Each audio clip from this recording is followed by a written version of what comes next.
எங்க ஊர்ல ரொம்ப மழை பெய்யுது, அதனால பக்கோடா செய்ய போறோம். இந்த மழைக்கு பக்கோடா சாப்பிட்டா எப்படி இருக்கும்? அதே பக்கோடா நல்லா சத்தா செஞ்சா எப்படி இருக்கும்? இன்னைக்கு அப்படிதான் செய்ய போறோம். சுண்டைக்காய் பக்கோடா செஞ்சிடலாமா?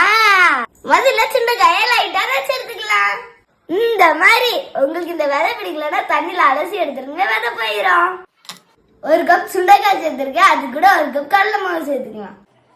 ஒரே ஒரு வெங்காயம் போட்டுக்கலாம். சோம்பு, கருவேப்பிலை, இஞ்சி பூண்டு பேஸ்ட். மிளகாய் சேர்க்காம நான் மிளகாய் தூள் சேர்த்துருக்குறேன், அப்பதான் கலர் பொடி சேர்க்காம நல்லா கலரா வரும்.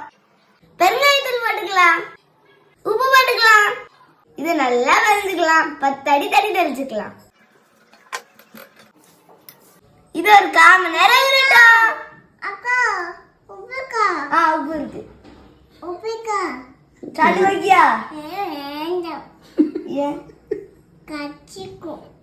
இது கசக்கும்.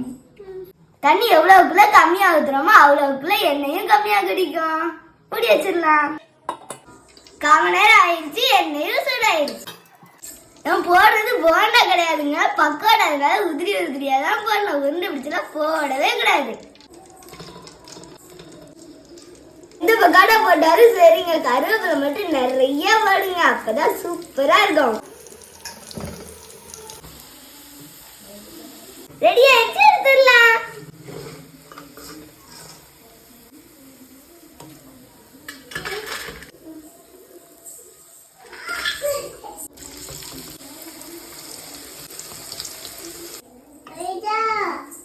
ரெடி ஆயிடுச்சு.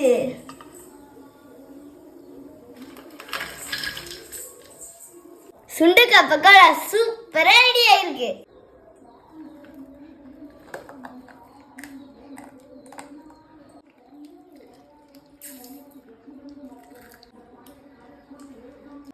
எப்படி இருக்கு? எப்படி இருக்குடா? சூப்பரா இருக்கு.